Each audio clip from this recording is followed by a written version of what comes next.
Welcome to Coffee with the Port St. Lucie Council. I'm Teresa Aronson, CEO of the St. Lucie County Chamber of Commerce. It is our pleasure, our honor to facilitate this event.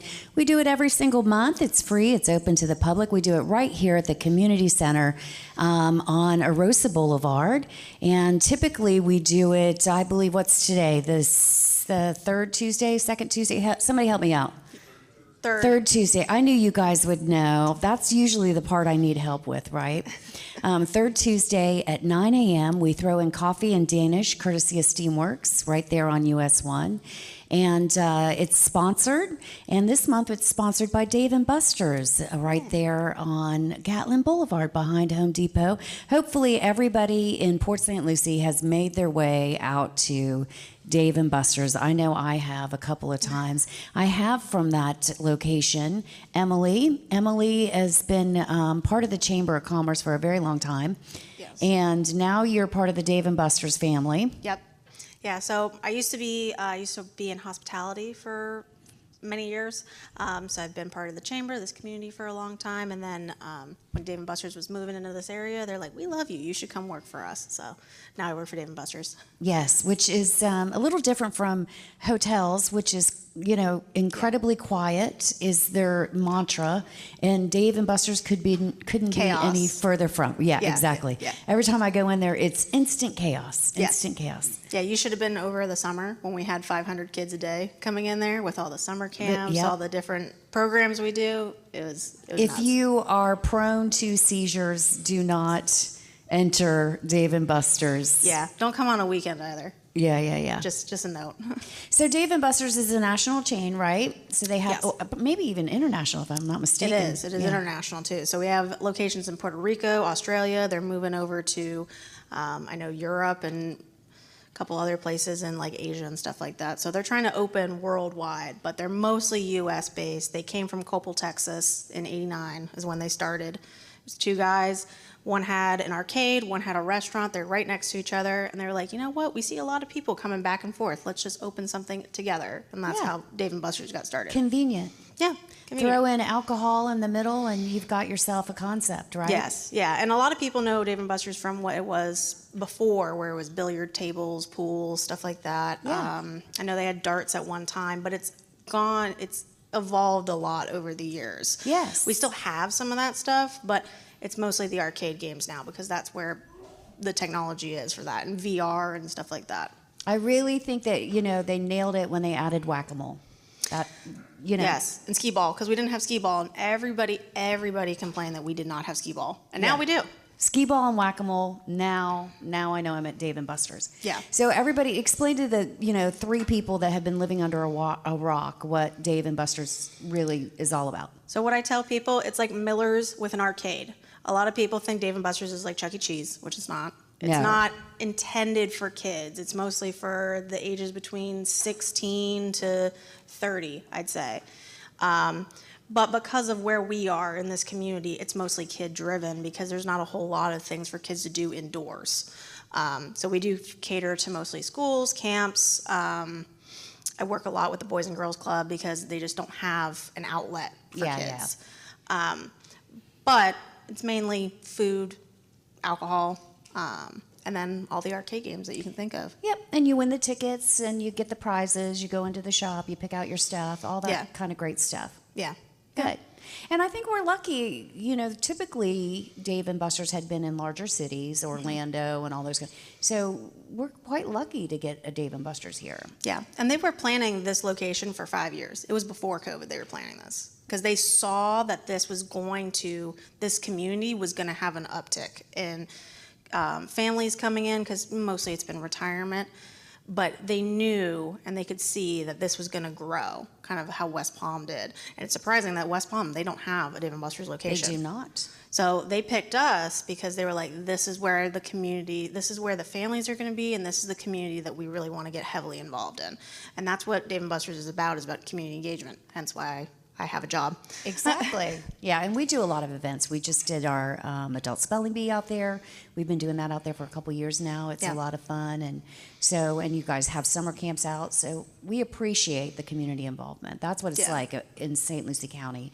The more you give us, we give back. So I want to remind people, to head out to Dave & Buster's. Be Yeah. supportive. We're lucky to have one in our area, so we need to make sure we're out there every day supporting, not just on the weekends, during the week, and Yeah. not just through summer camp. So Yeah, and we're trying different things. You know, we're doing a lot of things with education. We're doing a STEM program that we're launching. So we're trying to get different aspects of, it's fun, it's arcade, but it also can be educational for kids as well. You're throwing a STEM program into Dave & Buster's. We are. Well, now I feel like you're ruining it. You're going to educate me? I'm going to Dave & Buster's to drink and whack moles. I mean, hey, you can learn about inertia and physics while you're there. Okay, all right, that's true. It is about physics. Yeah. All right, I'll allow it. Mm-hmm. I'm a little disappointed, but I'll allow it. It's all right. I mean, the kids aren't going to be drinking, so it's just, that's for the true. adults. That's true. All right, so we'll remind everybody where it's at. It's right there behind Home Depot. Yes, so it's off of Gatlin Boulevard. It's right by 95, behind the Home Depot with the Bass Pro and the Floor and Decor. Is there any specials like on any certain nights of the week so we can get people in there? Honestly, we do, but they rotate so often that it's hard to Okay. keep track of. So I'd say, honestly, if you're looking at specials, either call or just go to the website, because we always have stuff on the website. Okay, sounds good. And the website is? DaveandBusters.com. Easy enough. Easy. All right. Well, thank you, Emily, for being our sponsor and for being with us today. Of course. All right. Wait, don't run off. Don't go anywhere. All right, we're going to take a break. We'll be right back, everybody. We got a special guest today, actually, before we get with our city council person, which, of course, this month is Councilman David Pickett. But stay with us, everybody.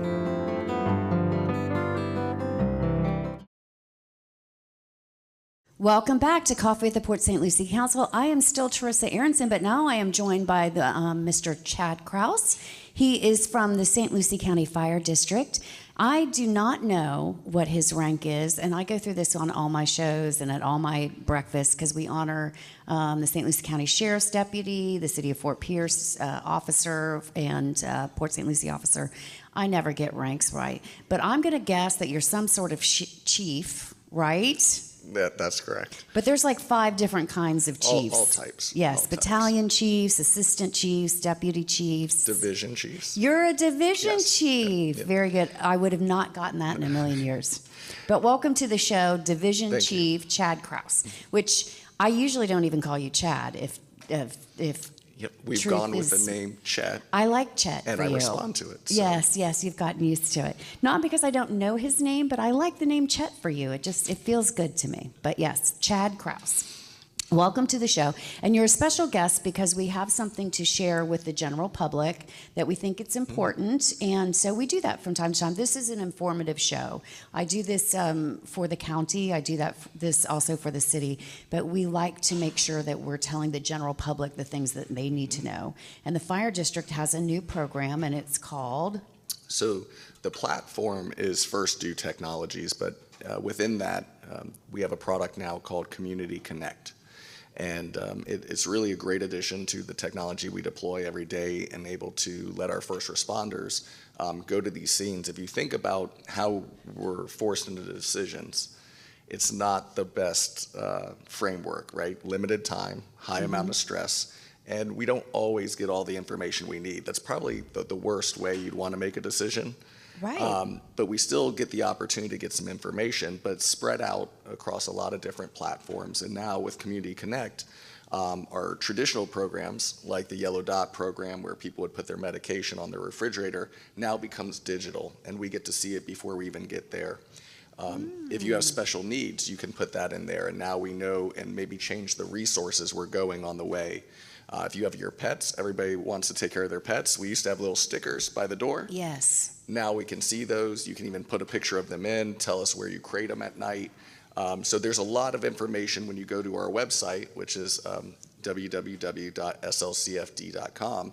About halfway down the page is a link for Community Connect. There's a video that explains all the things you can do, but it'll allow our citizens to be able to put in information that traditionally was on paper. Yeah. And that we'd have to access through different systems, all into one dashboard that our first responders see on the way to a call, and only when they're on a call, so security is important. None of our firefighters could look up your information unless there was an active call going on that they were assigned to. So there's a lot of data protection there and privacy Okay. built in at a bank level of encryption, so that's a great part about it too. Because sometimes, I mean, between the 911 call and the time you arrive to a house can be minutes in some cases. So to gather all that information, and I did have a sticker on my door about my beloved pet Babs.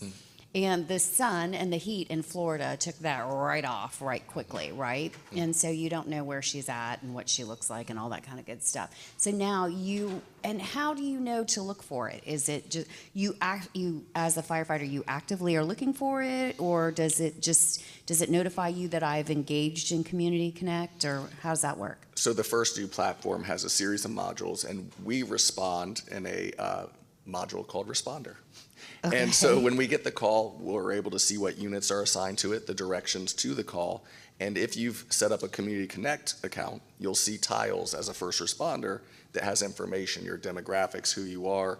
So we can start looking at that while we're on the way to the call. Love that. And also about the sticker, what we would find is that some people don't update them. No. Or they sell the house and it's not correct. So one of the big benefits is that the information needs to be kept up to date. So after a year, you'll get an email saying, hey, is all of your information still correct? If you don't answer that, the information isn't going to go away, but it's going to let our first responders know that this hasn't been verified this year, so that we're not necessarily not looking for things or taking risks, or that the information's old. So that's an important thing. You keeping up with phone numbers and key codes, which you can put in there. If you have a HIDA key that we need to get access to. All of that now is a streamlined process that you can update relatively easily. I love that. This is good. How many people have? I know you just started this program because I was there when you first started talking about it, which is not too long ago. So have you had many people sign up yet? We have. So we started our fire. So one of the divisions I'm over is the Community Risk Reduction Division, and we have a lot of fire inspectors that go out to different parts of the county. So we've identified some communities already that we really started to work at as a pilot. Bigger communities, Riverland, a couple different areas. So it's available now to sign up. I think we're approaching 400 to 500. Oh, good. So it's going.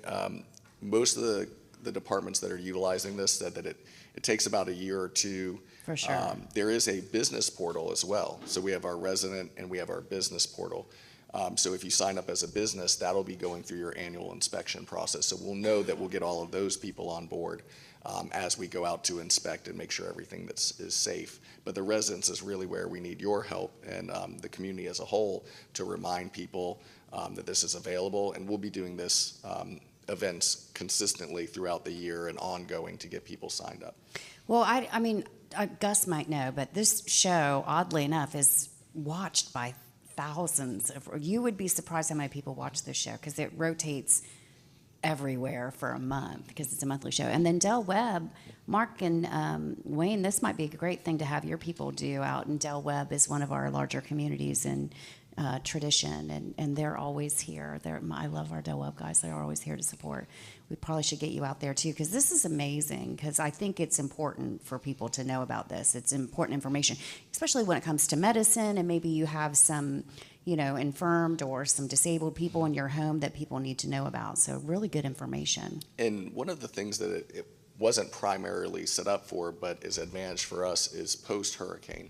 If you've gone in and you've set up an account and we know that maybe you're special needs or you need some mobility issues or you're on oxygen at home, I can real-time look at a map and be able to understand where power outages are, overlay them, and maybe we're setting up oxygen. So the emergency management side of it post-disaster is really important as well, because it's just another bit of data that we have to make sure that we can get all the resources we need. Very good, very good. I like this. I think we're going to do it. And the website, it stands for St. Lucie County Fire District, yes, which is what you guys are. And everybody calls you the fire department and all that kind of good stuff, but it's the fire district. That part I did know. And slcfd.org or .com? .com. You can sign up. You scroll down to find Community Connect, and I'm sure Gus will put that up for us, so everybody will be able to identify it easily. Very good. And you're gonna do my county show too. I think will be helpful. You'll be surprised. We'll get a good reaction. We're very excited about it. Just to put the average citizen, some of our fire officers have to log into 11 or 12 programs every day. That's too much. We need them to have the right data at the right time. and as quickly as possible. So First Due actually consolidated a lot of those programs into one where all of the information is shared. It was a really big upgrade for the fire district, and we're continuing to roll it out. Our patient care reporting system is better than ever. Incident documentation, all of those things are underneath First Due now, and it's a shared environment, which is great for us because we need a lot of data to do our jobs. Very good. Well, thank you for coming on the show today to share this information with us. I appreciate that very much. We're going to take a short break, and then we're going to visit with Councilman David Pickett. In the meantime, we always tell people, if you come down, you can ask questions. If you don't, you can't. So that's why we encourage people to just come in person. Remember, it's what did we decide today was the third Tuesday? Third Tuesday. Yeah. Yes, fire board meeting is tomorrow. Okay, and that's third the Tuesday. Wednesday. Okay, third Tuesday, right here at the Community Center on Oroso at 9 a.m. So we're going to take a short break, everybody. We'll be right back.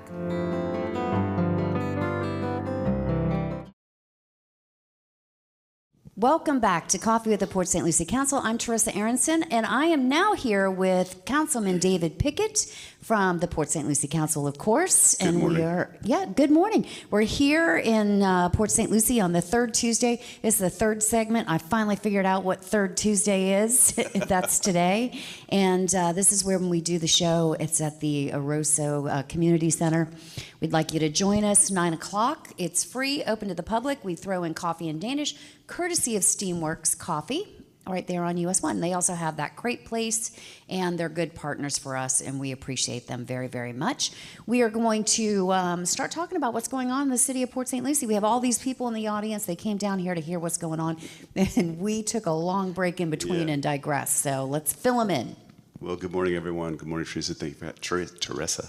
I know, it's a hard one. I don't know what my mom was thinking. Yeah. Well, the reason I keep saying Teresa all the time is because my ex-wife's name was Teresa. Yep, I remember. And I'm the only Teresa I know. I know. It's a nice thing to have a name like that. I introduced myself. Hi, my name is Dave. And Steve, it's nice to meet you. I don't know how people get Steve and Dave confused, but it they can do, be done. so. And I can literally say I'm Teresa to people, and they will literally, oh, okay, Teresa. Like I can say Teresa, and they will literally repeat back to me Teresa, no matter how many times I say it. And I thought, well, maybe I'll go by my middle name, but my middle name is Checo, so that's that's not even happening. harder. Yeah, that's not happening. So yeah. All right, what do we got going on in this city? Well, several weeks ago, it's been about 2 months ago now, Councilman Bonner on the dais, he says he wanted to have a flag box program. A what? Flag box. Oh, yeah, to And- dispose of flags. Exactly, dispose of the flag. It's something that I tried to start 4 years ago, and it kind of went nowhere. So this time, when he mentioned it, I jumped on it, and I had the Veterans Organization buy the flag boxes.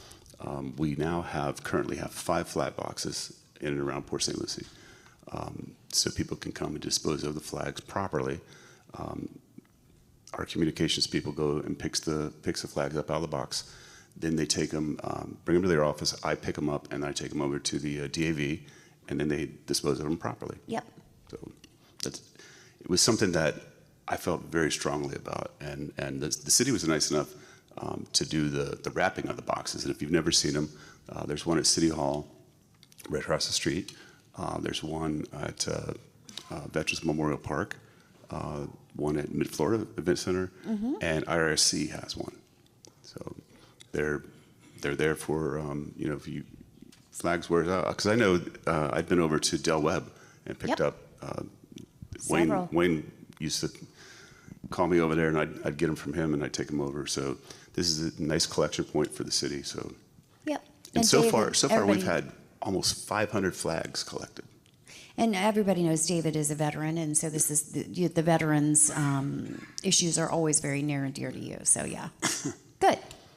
So on August 28th, and I know by the time this airs that it already happened, but for those in the room that have any concerns about Port St. Lucie Boulevard, FDOT is having a meeting for the next phase of Port St. Lucie Boulevard, from Parr to Alcantara. So if you have any, you want to find out what's going on or have any input, the meeting's going to be at 6 o'clock at City Hall.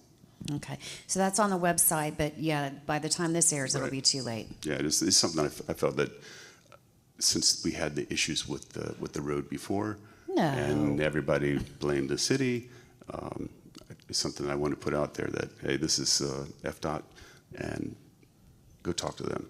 Okay, The city received a $56,000 grant from the Forest Service to plant trees, and they planted 76 trees, which is something that's very important to not only the council, but to a lot of citizens, because we see it on the surveys all the time. You're taking away green space and all this and all that. Now we're in the process of trying to give back. And so 76 trees were planted they're planted over on the northwest side of the city on Selvage Drive, from Selvage Drive to Peachtree Boulevard.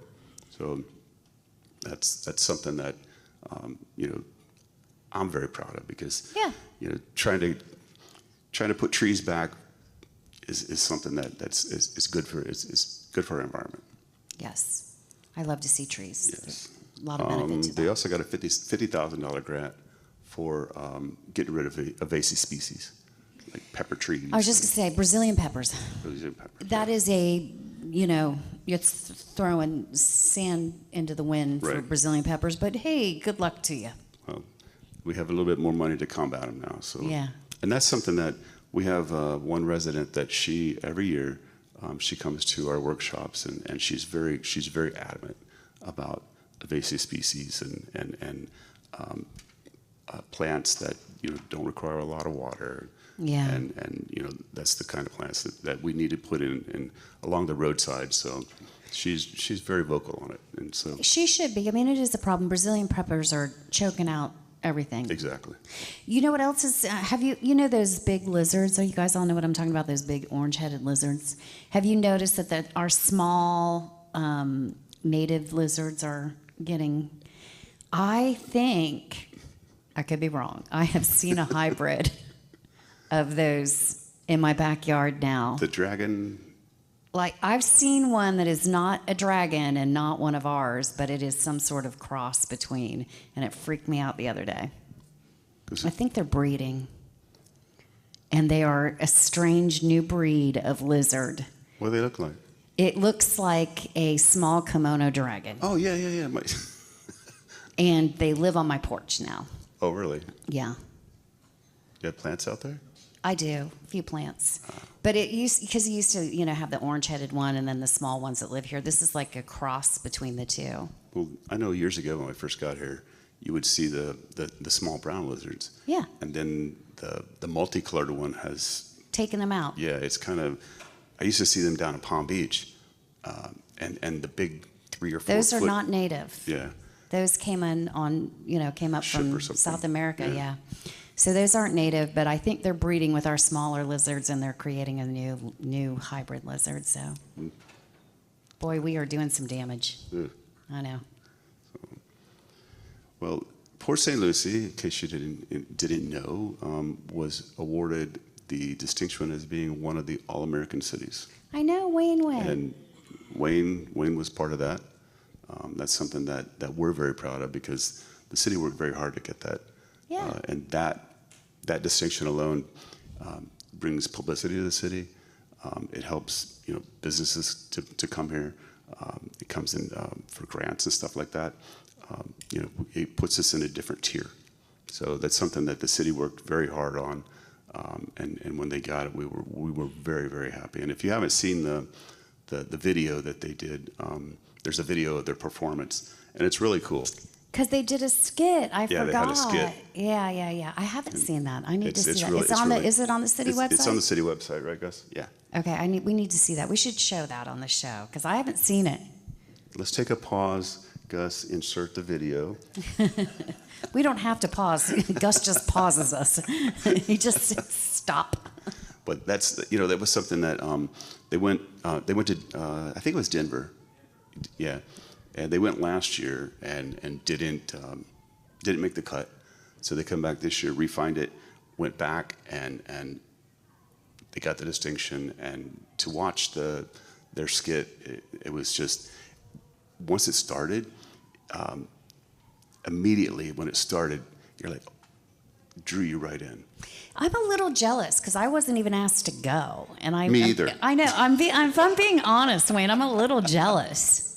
So, Well, but okay. Well, when they, I knew that they were there, and the mayor was supposed to went, and she didn't go, and the vice mayor went. And I said to my assistant, well, actually it was the mayor's assistant because I just got my new assistant, Patricia. Say hello to Patricia, everybody. Hi, Patricia. And I said to Brandon, I said, how does the mayor and the vice mayor always get to go on this stuff?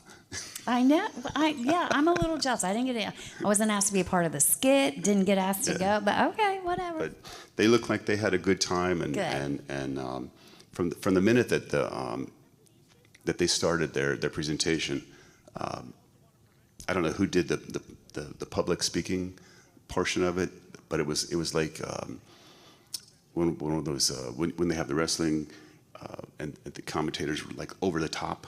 Oh, I love that. It was like that. See, I could have done that. I used to do radio. I could have played a part. I'm just saying. There you go. Okay.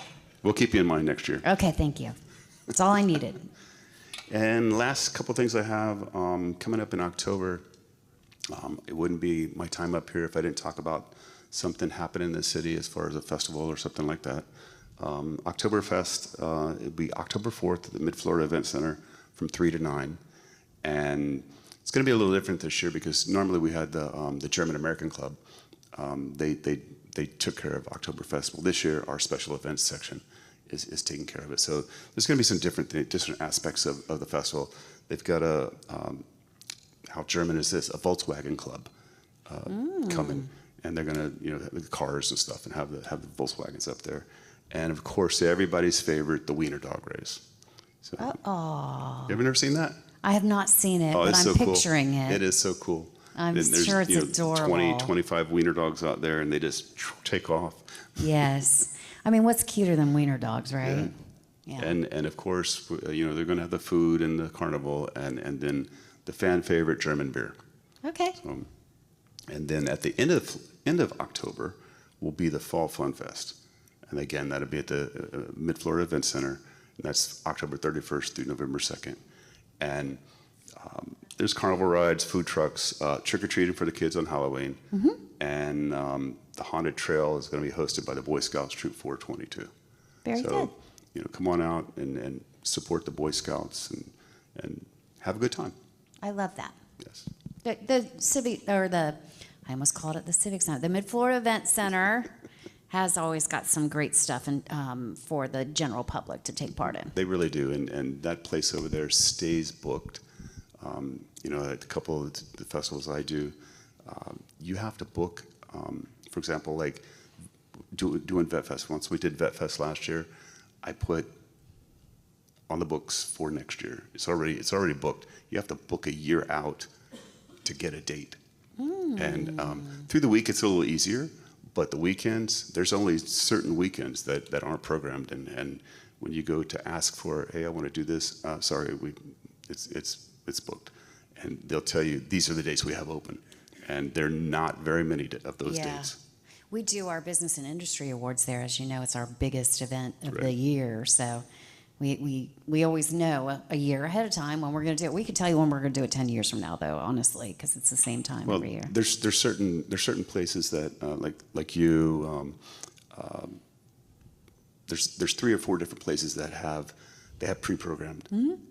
We do it this weekend. They do it this weekend, and those stay on the books, and they'll give them a certain amount of time to book it for next year. And if they don't, then they lose that date. Yeah. But consistently, everybody that's pre-programmed. So that place is growing. Yeah, it is. Good, though. It's going to grow even more. Yeah, because we're eventually going to get a hotel over there, and I'm excited about that. Correct. You know what I just realized is that right in front of me it says every third Tuesday, and I never read it. And I've been struggling with that every segment. It's right in front of me. It's okay. That's one of your sponsors? Or No, it just is, it tells me what's going on here today. Because today, so we do, for a lot of our businesses, they don't have a brick and mortar location. And so we allow them to come to this event to sort of greet the public, and we do like a ribbon cutting, a mock ribbon cutting. And today we're doing Earnworthy, Mills Short and Associates, and Luxurious Floors Plus. They're all with us in the room today, and all the people that came down can meet them and see what they offer and what they do, and then we'll do like a little ribbon cutting with them. That's nice. And so we'd like to mention them, and so that's going on. And then we talked about the adult spelling bee with, have you been to that yet? No, I was, when I was sitting over there waiting for my turn, I looked over and I said, adult spelling bee. I said, do we even really have to think about what to spell anymore? We don't. But it's fun to watch people try. Yeah. Yeah. I can't remember the last time I sat down and penned a letter, maybe a note or some notes, but everything is done on the computer. It is. And we don't it's think like the for smartphone, ourselves right? anymore. Yeah. Well, I want to give you some background on it. So years ago, this is the 19th annual adult spelling bee. So 19 years ago, I worked for Scripps. Everybody knows what Scripps is, you know. And Scripps does the national spelling bee for kids. And I actually was in charge of that for the Treasure Coast when I worked at Scripps. It came under my purview. I was the circulation sales manager. And so I had to put on the spelling bees for kids. And I would do it in Indian River, Martin, and St. Lucie County. And I thought, this is so interesting. And I watched these kids, and I had the book in front of me. And I thought, it would be fun to do a fundraiser to see if adults could spell these words. So I started a fundraiser for Scripps back then. And I thought, no adult is going to get up by themselves and try to spell these words. It's too embarrassing. So we allowed them to do it in teams of 3. So you get up and you can confer. So you have 3 of you. That way, if you spell it wrong, you can blame it on the person next to you, right? You'd be like, no, it was them. And so we do it at a bar because it's a lot of fun. Yeah. That always adds an extra element to it. Yes, you can blame the alcohol and the stupid person next to you, right? It wasn't me. It was, you know. And so when I left Scripps, they said I could take it to the chamber with me because they weren't going to be able to continue it without me. So I did, and I've been doing it ever since. And we actually use the Scripps National Spelling Bee books to give the words to the spellers. But it's a lot of fun. It's for adults only because every year everybody's like, my kid's the 7th grade, 8th grade champion. Can I bring them? I'm like, no. Can they drink alcohol? Yeah, right. No, they're out. Yeah. So, and we do it at Dave & Buster's now. It's a lot of fun. So get 3 friends, although we only allow a certain amount of teams because it gets too long. Right. And I think we only have like 2 spaces left. Is there a minimum that you have to drink before you start spelling? We prefer you drink a bit. Yeah, we like you to come up with drinks in hand. Okay. You get extra points for bringing your drink with you. But we do allow you to buy mulligans. Unlike the Scripps National Bee, we like at golf you can buy a mulligan because it's a fundraiser. For $75 you get a do-over. And we sell a lot of those, trust me. That's the team is only $125. We don't make any money on the team. We make all the money on the do-overs. Right. Yeah. So that's sounds fun. That's coming up, and we want people to come out for that. And you don't have to be in it to be there. Just come and support and watch because it's a ton of fun to watch. And we solicit mulligans from the crowd. So you can just buy a mulligan we'll say, hey, does anybody want to buy this team a mulligan? And if you like that team, we let you buy them a mulligan. So yeah. The pity mulligan. The pity mulligan. We get a lot of pity mulligans, trust me. But yeah, we also have our legislative luncheon coming up too, where every year our senators and our Florida House representatives come back and tell us what's going on. That's coming up too. So yeah. That's always an interesting lunch because you get to hear a lot of the inside. You do, and politics is a fickle mistress that is sort of. I always consider it a horse trade at the end of session, and session went on very long this time, and we'll see what we ended up with. And I feel like our representation up there is typically very candid, and so we do learn a lot. It's an interesting luncheon, so that's coming up as well. So everybody can check that out on our website, stluciechamber.org. Good. Well, Yeah. Thank you for having me. Thank you for coming. It's always nice having Yes, you. ma'am. We're going to take some questions as we always do from the audience, but not on camera because we don't have the ability to do that on camera. So once again, I'm going to remind everybody, if you come down, you can ask questions, and we'll also give you coffee in Danish, courtesy of Steamworks. Thank you, Steamworks. Yeah, thank you, Steamworks. I want to thank Dave and Buster's, of course, Emily, for coming on the show and sponsoring today.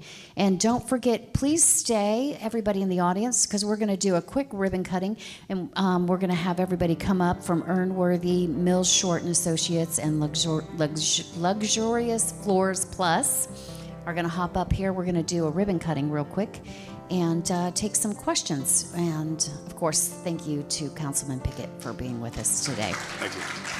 Till next time, everybody, have a great day.